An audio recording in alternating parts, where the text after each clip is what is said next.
Bonjour à tous, c'est Geoffrey, j'espère que vous allez bien. Ça fait un petit moment que j'ai pas fait de vidéo, j'ai eu des petites modifications dans ma vie personnelle, j'ai déménagé, mais je suis là, on va reprendre. Alors aujourd'hui je vais parler du lait végétal. Qu'est-ce que c'est la différence entre le lait et ce qu'on appelle le lait végétal, qu'on n'a même plus le droit d'appeler le lait végétal, mais boisson à le truc qui est dedans. Hmm, à quoi ça sert? Comment c'est fait? Est-ce qu'on peut le faire à la maison? À qui on le donne? À qui on le donne pas? Quand? Pourquoi? Comment? Etc. Alors, comparé au lait, le lait, ça sort de la vache. C'est une émulsion. On appelle ça une émulsion parce que c'est un mélange d'eau et de gras. Ça sort de la vache. C'est un aliment animal, le lait. Le lait végétal, anciennement appelé lait végétal, donc c'est tout ce qui est lait d'amande, les noix de cajou, les noix de macadamia, les laits de noix, les laits de soja, tout ce qui est lait végétal, c'est-à-dire, contrairement au lait animal qui vient de la vache, de la brebis, de la chèvre, le lait végétal, c'est un mélange d'eau et d'une graine ou d'une noix. Voilà. Donc par exemple, le lait maintenant qu'on appelait, le lait végétal qu'on appelait le lait à l'amande, qu'on appelait le lait d'amande, on n'a plus le droit d'appeler le lait d'amande, maintenant on appelle ça officiellement boisson à l'amande. On n'a même plus le droit d'utiliser le terme lait. Voilà, certaines personnes, certains docteurs, pour ne pas citer lesquels, ils hurlent et ils sautent au plafond quand on utilise le terme lait pour parler de boisson végétale. Parce que c'est vrai que c'est pas du lait. Du coup, il y a pas mal de choses qui ont rien à voir avec le lait qui sont dedans et pas mal de choses qui ont rien à voir avec le lait qui sont pas dedans. Alors le lait, à la base, pour l'être humain, c'est complètement proscrit. En chrononutrition, ou pour ceux qui suivent un régime paléo, ou pour ceux qui font tout simplement attention à ce qu'ils font, on ne boit pas de lait au-delà de 24 mois. Tout simplement parce que l'être humain est sevré au bout de 24 mois, donc du coup, il commence à fabriquer des protéases et on commence à digérer des protéines. Et donc du coup, il est plus fait pour digérer le sucre qui est présent dans le lait qu'on appelle le lactose. Pourquoi le lactose? Parce que on a tiré le nom lait et on a appelé ça lait pour lactose. Voilà. Donc le lactose, c'est un quadruple sucre qui est présent dans le lait de vache.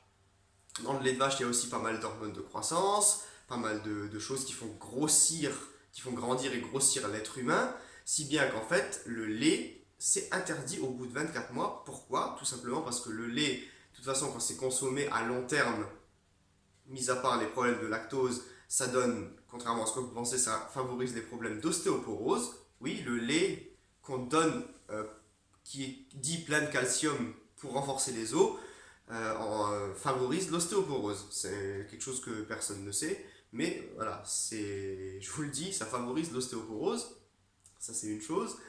Et surtout, le lait, en fait, ça contient des hormones de croissance qui font qu'à un certain âge, normalement, les os sont pas censés grandir. Et justement, c'est ce qui déforme les os. Et à un certain âge, les personnes reçoivent, c'est pas le seul facteur, mais les personnes reçoivent ce qu'on appelle les os qui se déforment, la polyarthrite. Donc, du coup, la polyarthrite et tout ce qui est arthrose, etc., c'est les déformations osseuses qui peuvent provenir aussi d'un apport d'hormones de croissance et qu'on trouve essentiellement dans le lait. Alors pourquoi il n'y a plus ça dans le fromage? Parce qu'en chrononutrition, on mange énormément de fromage le matin, tout simplement parce que le fromage qui a été fermenté avec des bactéries ne contient déjà plus de lactose et a été débarrassé de toute trace de lactose et d'hormones de croissance et ne contient donc que les éléments indispensables, c'est-à-dire le gras animal et les protéines animales. Voilà. Contrairement au lait, il contient pas mal d'eau, pas mal de gras, ça on peut en discuter, c'est entre 3, 5 et 0,3% il me semble. Et par contre, il contient pas mal de lactose et pas mal d'hormones de croissance. Alors, qu'est-ce qu'on peut faire avec du coup? Il n'y a plus de lait, donc du coup, est-ce qu'on peut utiliser du lait végétal? Alors, oui et non.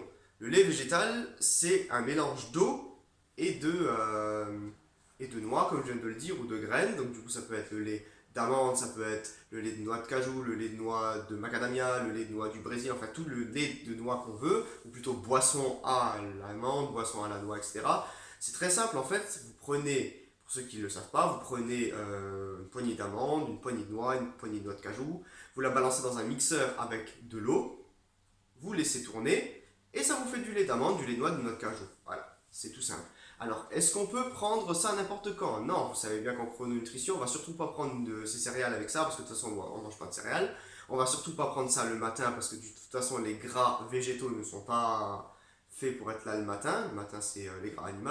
Donc du coup, est-ce qu'on peut manger ça quand est-ce qu'on peut boire du lait végétal ou des boissons végétales? On peut boire ça au goûter.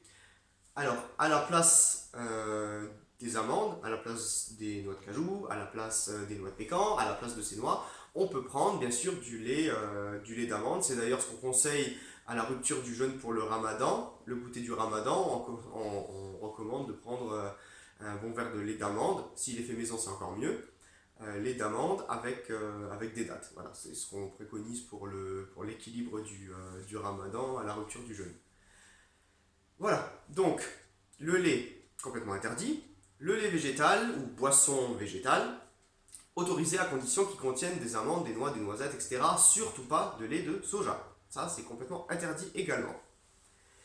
Voilà, j'espère que la vidéo vous a plu, j'espère que j'étais assez concis et précis dans mes explications. Si vous voulez faire une consultation, écrivez-moi par mail, je réponds toujours à mes mails, geoffrey.fadi@laposte.net, ou vous pouvez me laisser un commentaire, j'y réponds également. Sur ce, je vous souhaite une excellente journée et à bientôt. Au revoir.